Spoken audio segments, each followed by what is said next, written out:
चुनाव से ठीक पहले यमुनानगर के लगभग 1 दर्जन से ज़्यादा गांव ने इस लोकसभा चुनाव का बहिष्कार की बात कही है, जिसको लेकर आज यमुनानगर के जिला सचिवालय में सैकड़ों गांव के लोगों ने प्रदर्शन किया।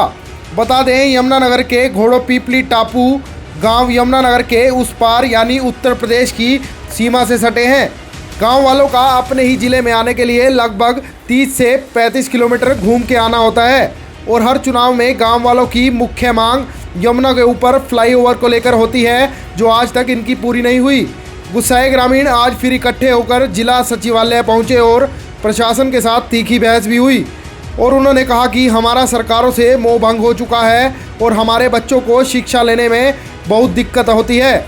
अगर किसी गर्भवती महिला को इलाज के लिए अपने ज़िले में लाना पड़े तो बड़ा लंबा घूम कर आना होता है।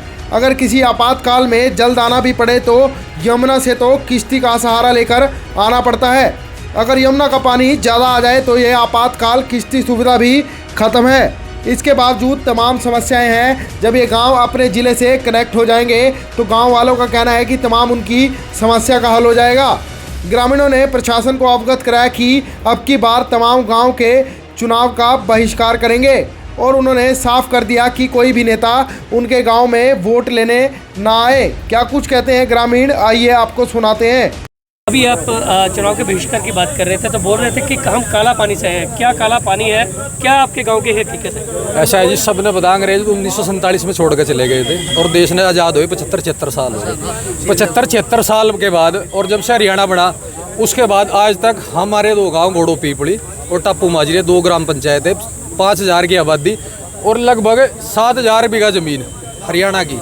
ये यमुना के उस पार पड़ता है हमारे 2 गाँव में। आज तक इन पर सीधा सड़क संपर्क मार्ग नहीं है। सबसे ज़्यादा रेवेन्यू जनरेट करने वाली पंचायत हमारी, चाहे वो पेट्रोल पंप एक्साइज का रेवेन्यू जनरेट करके दे रही, चाहे वो पेट्रोलियम का जनरेट करके दे रही। जो सरस्वती शुगर मिल का सबसे बड़ा बिग सप्लायर सेंटर है वो हमारे गाँव का है, ठीक है जी।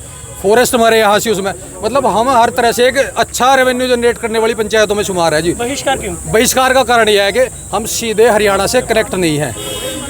बरसात के दिनों में ऐसा होता है, हम बिल्कुल संपर्क मार्ग टूट जाता है और बरसात से बाद बाकी के दिनों में हम किश्ती के जरिए हम अपना सचिवालय तक का, चाहे वो मेडिकल का हो या स्कूल कॉलेज में पढ़ने का हो, वो सफ़र हम तय करते हैं। उसमें औरतों को परेशानी होती है, बच्चों को परेशानी होती है। हमारी लड़की 8वीं या 10वीं पढ़ सकती है, उससे आगे पढ़ नहीं सकती।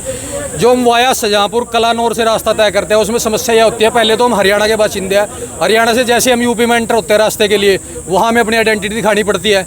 फिर हम यूपी से जैसे हरियाणा के अंदर वापसी आते हैं, वहाँ हमें आइडेंटिटी दिखाने के प्रूव करना पड़ता है कि हम हरियाणा के बाशिंदे हैं। चाहे हम फसल लेके आनी हो, चाहे हम गन्ना लेके आना पड़ रहा हो, या हमें कोई अपना मेडिकल हो, कोई मेडिकल इमरजेंसी हो, किसी बच्चे को लेके आना पड़ जाए, कुछ भी हो, हमें हर बार अपनी आइडेंटिटी प्रूफ करनी पड़ती है। डिमांड है हमारी, एक सूत्रीय मांग है जी और पूर्ण रूप से एक ही मांग है हमारी पुल यमुना के ऊपर। नहीं तो बहिष्कार जी, शांतिपूर्ण बहिष्कार। किसी का कुछ भी कोई पीसफुल प्रोटेस्ट है हमारा, हम बहिष्कार करेंगे जी। कितने गांव की पंचायत है? 2 पंचायतें हैं जी और 3 बेचिराग गांव है जी। 15 गांव है जो हमारी यमुना पार पड़ रही जी। और जो इस पंचायत से कनेक्टेड है, जो इस साइड कनेक्टेड है, वो 12 से 14 गांव है जिनको उधर भी जमीनें लगती है, हमारी बढ़ती है। हमारी 2 घोड़ो पीपली और गाँव जो टप्पू माजरी वो हरियाणा की जो आबादी है वो यूपी के उस पार पड़ती है और इधर 12 से 14 पंचायतें पड़ती है जी।